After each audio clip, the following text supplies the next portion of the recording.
City on 9/11 when the Twin Towers came down. Before the smoke cleared, I knew I wanted to make a life in national security. I was recruited by the CIA and did 3 tours in Iraq alongside the military. In between, I worked at the White House under President Bush and President Obama, 2 very different leaders who both believed that America is exceptional. You can find that same sense of patriotism here in Wyandotte, Michigan, where I'm speaking from tonight. It's a working-class town just south of Detroit. President Trump and I both won here in November. It might not seem like it, but plenty of places like this still exist across the United States. Places where people believe that if you work hard and play by the rules, you should do well and your kids should do better. It reminds me of how I grew up. My dad was a lifelong Republican, my mom a lifelong Democrat. But it was never a big deal because we had shared values that were bigger than any one party. We just went through another fraught election season. Americans made it clear that prices are too high and that the government needs to be more responsive to their needs. America wants change, but there's a responsible way to make change and a reckless way. And we can make that change without forgetting who we are as a country and as a democracy. So that's what I'm going to lay out tonight. Because whether you're from Wyandotte or Wichita, most Americans share 3 core beliefs: that the middle class is the engine of our country, that strong national security protects us from harm, and that our democracy, no matter how messy, is unparalleled and worth fighting for. Let's start with the economy. Michigan literally invented the middle class, the revolutionary idea that you could work at an auto plant and afford the car you were building. That's the American dream. And in order to expand and protect the middle class, we have to do a few basic things. We need to bring down the price of things we spend the most money on: groceries, housing, healthcare. We need to make more things in America with good-paying union jobs and bring our supply chains back home from places like China. We need to give American businesses the certainty they need to invest and create the jobs of the future. And we need a tax system that's fair for people who don't happen to make $1 billion. Look, the president talked a big game on the economy, but it's always important to read the fine print. So, do his plans actually help Americans get ahead? Not even close. President Trump is trying to deliver an unprecedented giveaway to his billionaire friends. He's on the hunt to find trillions of dollars to pass along to the wealthiest in America. And to do that, he's going to make you pay in every part of your life. Grocery and home prices are going up, not down, and he hasn't laid out a credible plan to deal with either of those. His tariffs on allies like Canada will raise prices on energy, lumber, and cars, and start a trade war that will hurt manufacturing and farmers. Your premiums and prescriptions will cost more because the math on his proposals doesn't work without going after your health care.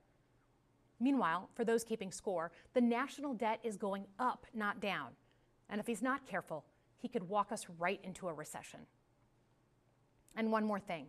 In order to pay for his plan, he could very well come after your retirement, the Social Security, Medicare, and VA benefits you worked your whole life to earn.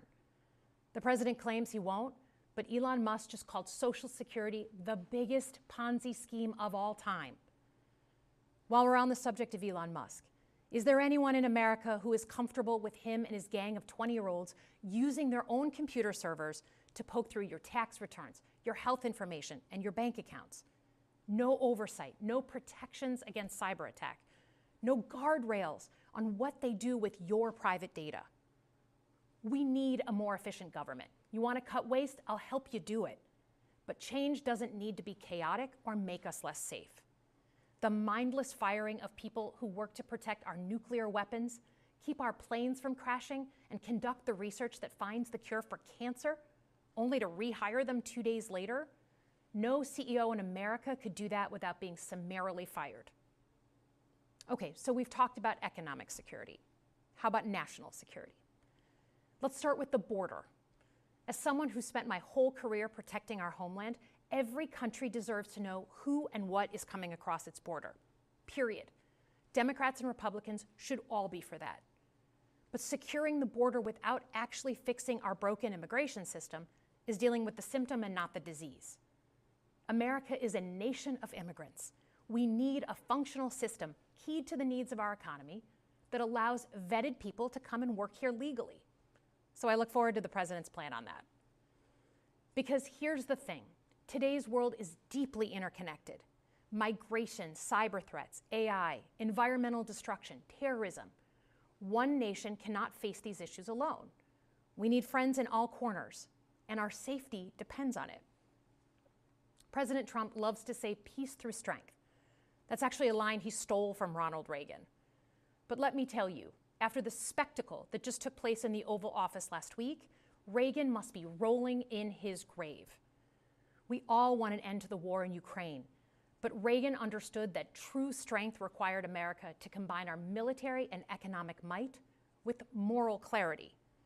And that scene in the Oval Office wasn't just a bad episode of reality TV. It summed up Trump's whole approach to the world. He believes in cozying up to dictators like Vladimir Putin and kicking our friends like the Canadians in the teeth. He sees American leadership as merely a series of real estate transactions. As a Cold War kid, I'm thankful it was Reagan and not Trump in office in the 1980s. Trump would have lost us the Cold War. Donald Trump's actions suggest that in his heart, he doesn't believe we're an exceptional nation. He clearly doesn't think we should lead the world. Look, America is not perfect, but I stand with the majority of Americans who believe we are still exceptional, unparalleled.